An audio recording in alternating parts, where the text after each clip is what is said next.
Justice Secretary Minardo Guevara saves the day for embattled Australian nun Patricia Fox, at least for now. In a resolution issued on Monday, Guevara nullified previous Bureau of Immigration or BI orders that forfeited Fox's missionary visa. Guevara, in effect, granted Fox's petition. But the scope of the decision is narrow. Guevara left open the possibility of visa cancellation. The BI forfeited Fox's visa because the Australian nun was allegedly too political, which goes against a 2015 Bureau circular that enjoins foreign tourists in the Philippines to observe the limitation on the exercise of their political rights during their stay in the Philippines. Fox says the constitutional guarantees to freedom of speech and assembly also apply to her as a foreigner. Guevara says immigration laws do not empower the BI to forfeit visas, but orders the BI to determine whether the charge and the evidence against Fox make out a case for visa cancellation.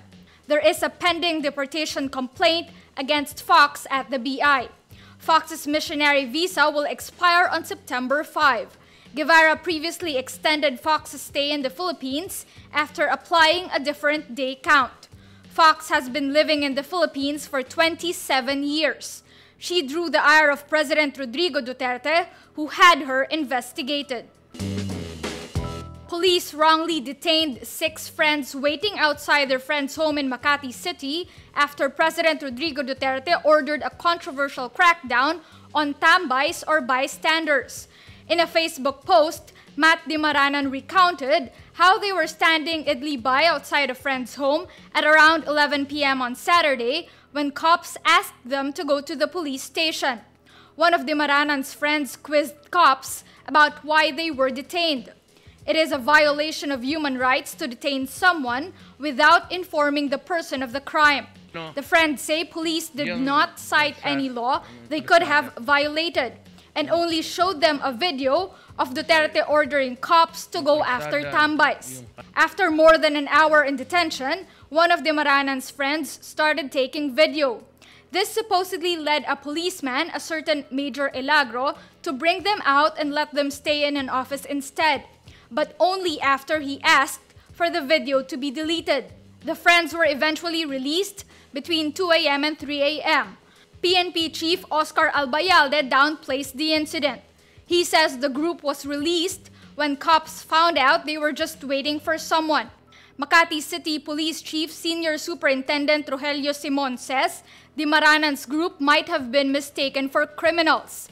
Suspects nearby were nabbed for drinking in public, then later found allegedly possessing illegal drugs. Republic Act 10158, signed by then-President Benigno Aquino III in 2012, says vagrancy is not a crime in the Philippines. Senate President Tito Sotto says news site Inquirer.net will take down articles insinuating he whitewashed the rape case of the late actress Pepsi Paloma in 1982. In an interview Monday, Sotto says Inquirer will take the articles down because it is, quote, fake news. But when asked for details, Sotto tells reporters to just wait for Inquirer to issue a statement.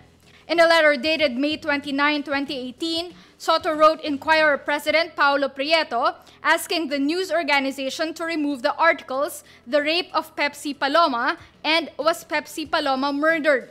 Both were written by United States-based columnist Rodel Rodis and published in March 2014.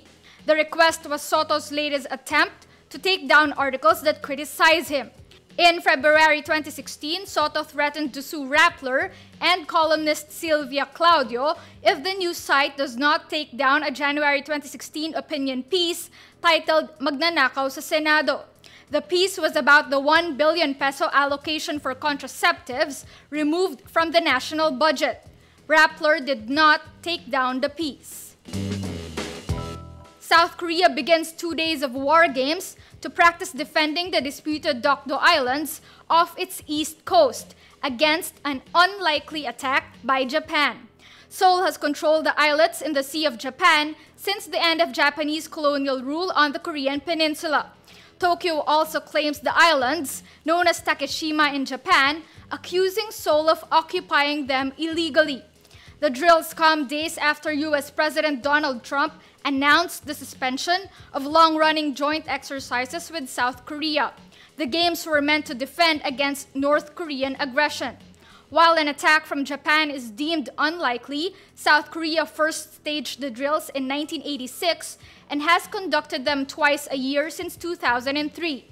South Korea and Japan are both market economies, democracies, and U.S. allies, and both are threatened by nuclear-armed North Korea. Their relationship is heavily strained by historical and territorial issues. The two neighbors are also mired in the long-running feud over Japan's wartime sexual slavery of Korean women, despite an agreement to settle the issue in 2015. Elizabeth Holmes, the founder of blood testing startup Theranos and a one-time Silicon Valley star, faces criminal charges accusing her of defrauding investors and others. The Justice Department says a federal grand jury in California indicted Holmes and Theranos president and COO Sunny Balwani. The indictment claims Holmes and Balwani falsely claimed they developed revolutionary technology that could quickly provide a range of clinical tests from a small drop of blood.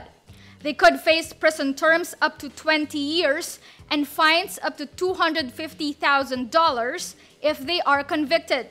The indictment says the fraud cost hundreds of patients or their insurers to pay for blood tests and test results. Holmes founded Theranos when she was only 19. She became a media darling, attracting millions of dollars in investment based on claims of innovative technology.